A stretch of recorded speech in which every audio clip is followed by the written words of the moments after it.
Alright, so, let's get a face shot of myself. Anyways. Oh my god, look hella weird. Oh god, okay, so, yeah, Jurassic World. Welcome to Jurassic Park.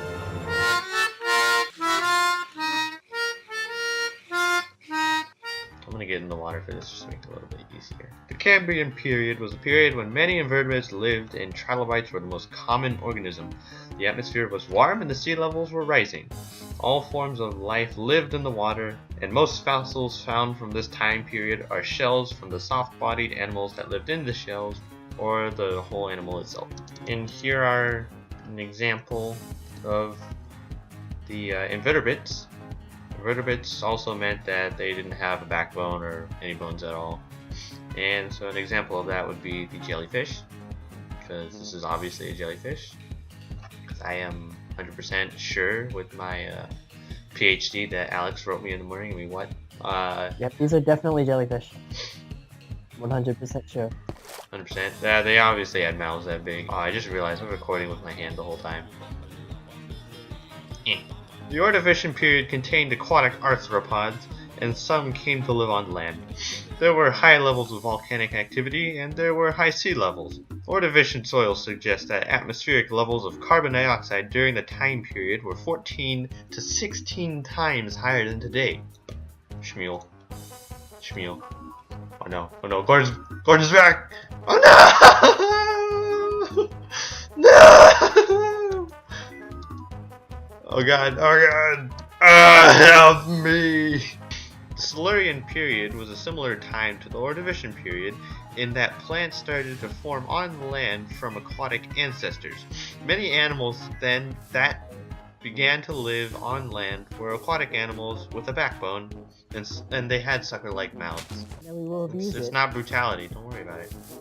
It's already dead, it can't feel anything. Here are the examples of some of the ferns that lived during the time. Look at them in their greenness. In this, no, don't pay attention to that. And that. Okay. Anyways, fern. They break pretty easily. From the Carboniferous and the Permian periods, amphibians evolved into reptiles and winged insects. Those evolved into dragonflies and cockroaches. Giant ferns started to appear also on land. During the Permian period, a mass extinction occurred and many of the living things died off. Around 95% of the organisms were wiped out, and many fishes did manage to survive, with some reptiles also. Alright, this is how mass extinction occurred.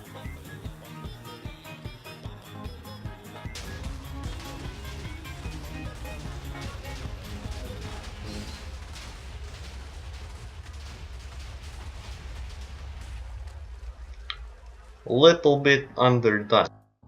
But this is how you actually win World War II, like the Americans. Volcanic activity!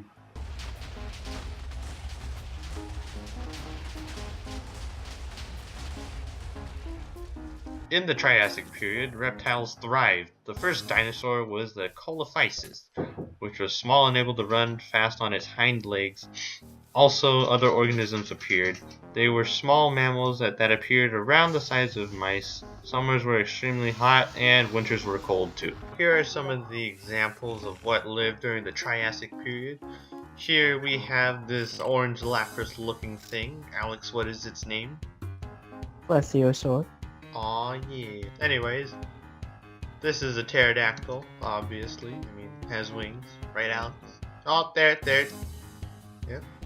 Yep, there you go. Beautiful. In the Jurassic period, dinosaurs were more and more common. The climate was more humid and wet than hot temperatures. And here's an example of the Stegosaurus.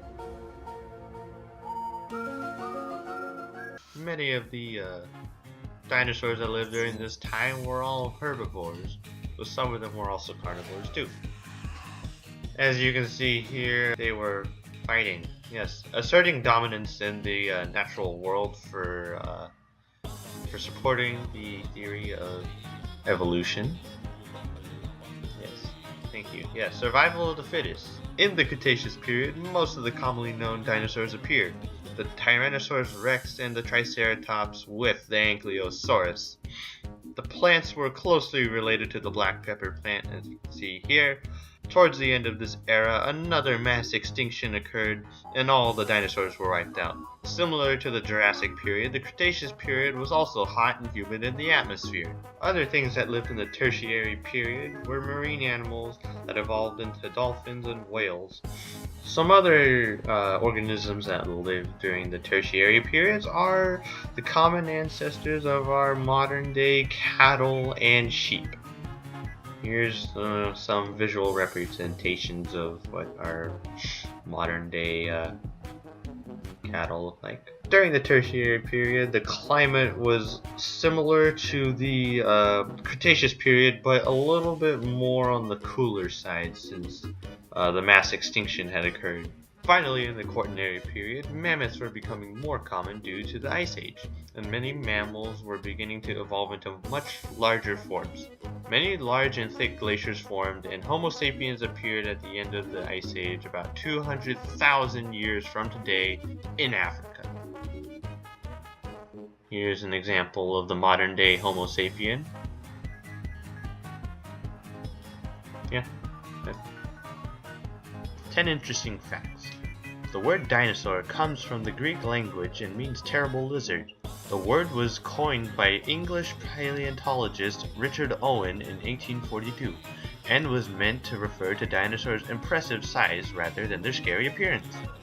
Dinosaurs ruled the Earth for over 160 million years, from the Triassic period around 230 million years ago through the Jurassic period and until the end of the Cretaceous period around 65 million years ago.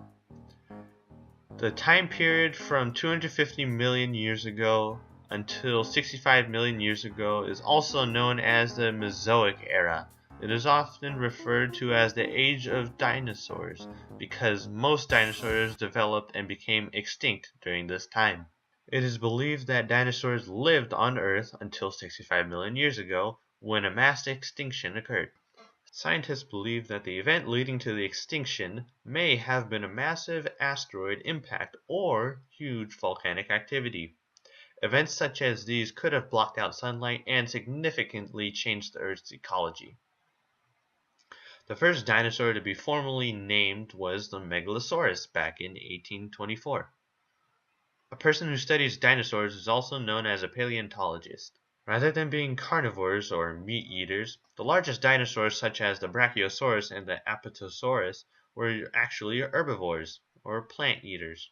To help fight meat eaters such as the Allosaurus or the Spinosaurus, many plant eaters had natural weapons at their disposal. Examples of this include the spikes on the tail of the Stegosaurus and the 3 horns attached to the front of the Triceratops' head shield. Pterodactyls are not dinosaurs. They were flying reptiles that lived during the age of dinosaurs, but by definition they do not fall into the same category.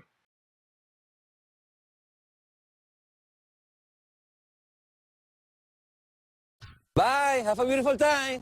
Bye, have a beautiful time. Bye, have a beautiful time.